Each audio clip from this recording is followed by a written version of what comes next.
Here's a little more detailed video showing the process we went through updating our windows. Ooh. Not bad, right? Not bad. Very cool. Here's where it was leaking before. You can see the clear silicone I put in there. And you see it was a little discolored right here, the color. Probably won't show up on the camera very well. It's a lighter color. Yeah, and right here too, you can see these little drips and stains. Yep, you can see that. And this one here had leaked. And the two in the bathroom and across from the bathroom had leaked, the opening ones. And actually, it's funny where all 6 of these port lights had leaked on us before, and every single one of them where they were leaking was this seam. The seam where they all come together. Yeah, they're not really glued on this edge so much, it's just the front face edge there, you see. You can see this brown spot? That's where there was no glue, water had been dripping through there. Right here, it was where it's dirty. It's where like dirty water could run through, so it wasn't sealed there. Where it's nice and clean, you can see it was stuck good. But anywhere it was dirty like that means this dirt had been flowing through. So like right there too. So the secret to getting it out is to run the chisel here down inside, all the way to where the frame meets. And cut the glue. You can't reach up from the bottom because the deck's in the way. But once you get the top and around the edges, then it peels off easy enough.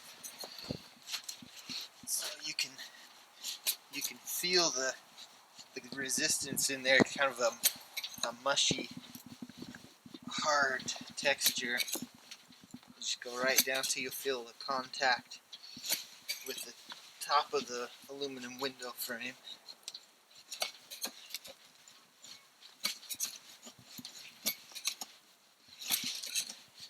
And they're actually still stuck in pretty good for being over 30 years old.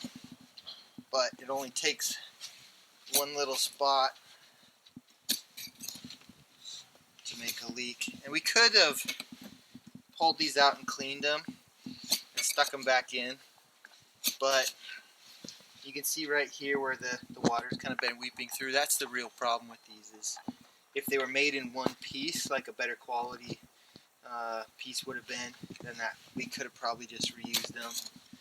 I also just don't like the fact that they're made out of glass. It is tempered glass, but still, one wrong move with a carabiner on the jack line or something, it could easily shatter one. My putty knife is nice and dull. It's got no sharp edges anywhere that'll gouge the boat. When it came from the store, it was actually pretty sharp on the corners.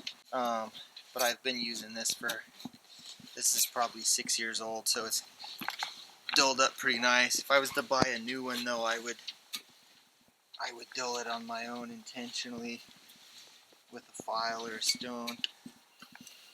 You don't want to pry too quickly.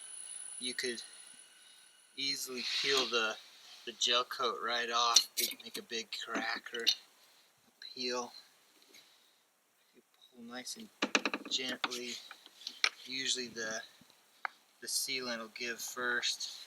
This is why you never use like 5200 or something too strong for this, because it would just pull the fiberglass and the gel coat right apart. Thankfully they use something less tenacious than that. It really doesn't have to be nearly as strong as something like 5200. Just life caulk or something.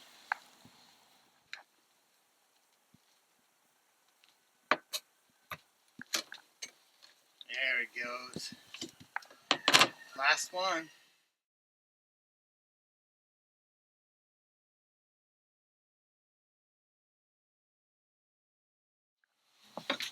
I can scrape the face of this without worrying, because this is nice and rounded, so I'm not going to scratch anything.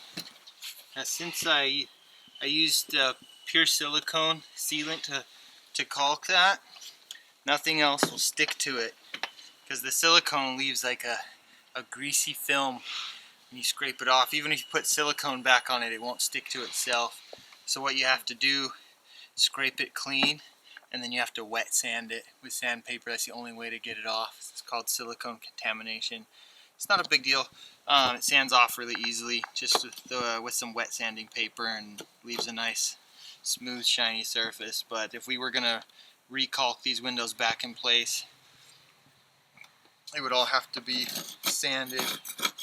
I've since learned not to use silicone. I usually use life caulk or something equivalent that's not silicone based. This is 1000 grit wet sanding paper. It's for automotive paint. If you paint your car, you want to do a really nice job. After the paint sprayed and hardened, you would sand the entire surface of the paint with this, and it just it's really a buff more than a sand. It's really as fine as an ultra fine buffing compound, and it just polishes it is all it does. You have to use the water, otherwise it clogs up almost instantly. If I wasn't using water, this sandpaper would already be clogged up and useless. The water just lubricates it, keeps it from sticking to the sandpaper. It really doesn't take much. That's all it takes right there. Just a quick buff, and just keep the white gel coat wiped off of it. You can kind of feel it get slippery when it gets loaded up too much.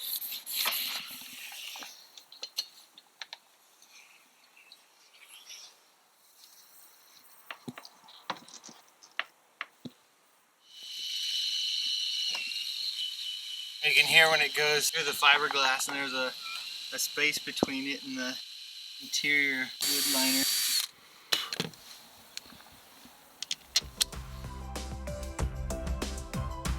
We really like the way the dark polycarbonate turned out looking on the exterior of the boat.